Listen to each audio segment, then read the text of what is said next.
আজকে আমরা যেই স্থানে এসেছি তার নাম হচ্ছে ধানমন্ডি লেক। মেরিনোভার অপোজিটে এই জায়গাটির নাম হচ্ছে ব্যাচেলর পয়েন্ট। কাজল আরফিন অমি খুব সম্ভবত এই জায়গার উপর বেস করেই তার সিরিজের নাম রেখেছে ব্যাচেলর পয়েন্ট, কারণ এখানে একসময় অনেক ব্যাচেলর আড্ডা দিত। একসময় এই জায়গার অনেক পপুলার একটি জিনিসও ছিল যার নাম হচ্ছে জাহাজ বাড়ি। পুরান মানুষ যারা ধানমন্ডিতে থাকে তারা বলতে পারবে যে জাহাজ বাড়ি নামে একটি জায়গা ছিল এখানে, যা এখন একটি পশ বিল্ডিংয়ে পরিণত হয়েছে। তাকে আমরা অনেকে পীরের বাড়িও বলে থাকতাম। এই সেই বিল্ডিং যেটি অতীতে জাহাজ বাড়ি ছিল, এটি এখন অবশ্যই অনেক পশ এবং একটু সুন্দর বিল্ডিংয়ে পরিণত হয়েছে। বাট এখন আমাদের মন জাহাজ বাড়ির জন্যই কাঁদে, কারণ জাহাজ বাড়ি আমাদের একটি আবেগের জায়গা ছিল। চলুন এগিয়ে যাওয়া যাক। যেতে যেতে যেতে যেতে হঠাৎ কানের মধ্যে একটু গানের ধ্বনি বাজলো। কোথায় বাজছে সেই গানগুলো? চলেন একটু গানও শুনে যাওয়া যাক।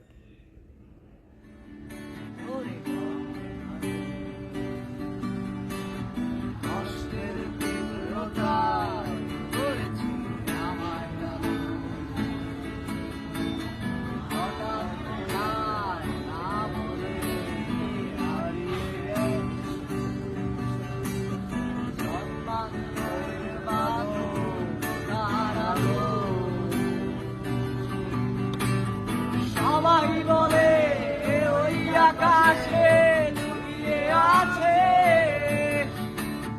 খুঁজে দেখো তবে দূর নক্ষত্র নামে। রাতের তারা আমায় কি তুই বলতে পারিস, কোথায় আছে কেমন আছে মা?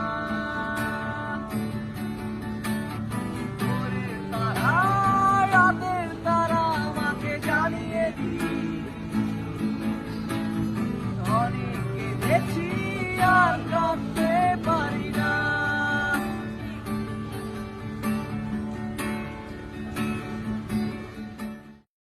গান শেষে এখন সামনে আগানো যাক।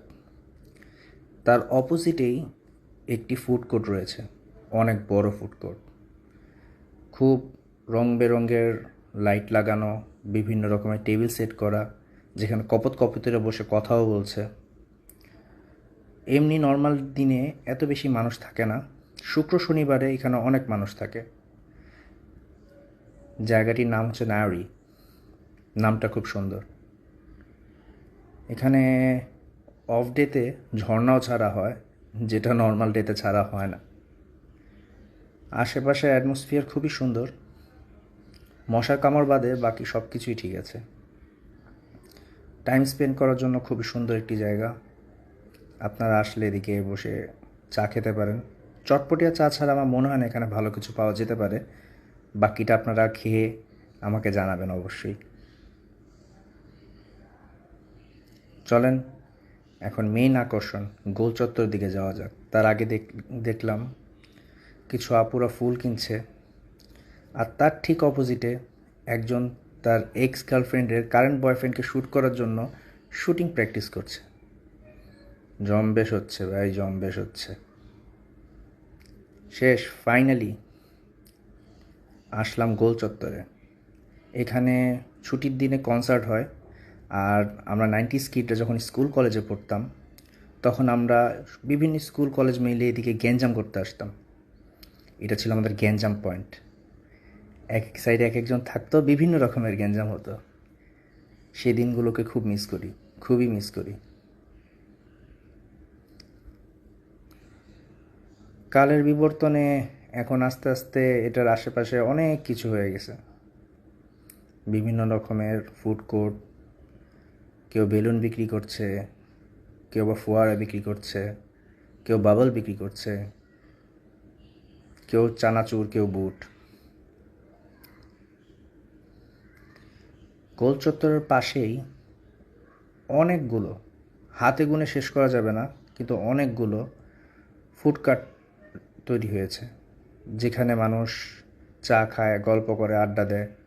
কেউ বর্তমান নিয়ে আলোচনা করে, কেউ অতীত নিয়ে কান্না করে, আর কেউ তার প্রেমিকার হাত ধরে ভবিষ্যৎ নিয়ে পরিকল্পনা করে।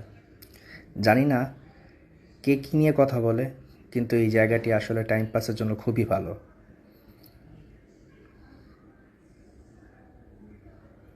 ধানমন্ডি লেক এত বড় যে এক এপিসোডের মধ্যে এটাকে পুরো কভার করা সম্ভব না। সো আমরা এটাকে 3 ভাগে ভাগ করেছি। এটা ছিল প্রথম ভাগ। এই প্রথম ভাগে আমরা গোল চত্বর পর্যন্ত আসতে পেরেছি।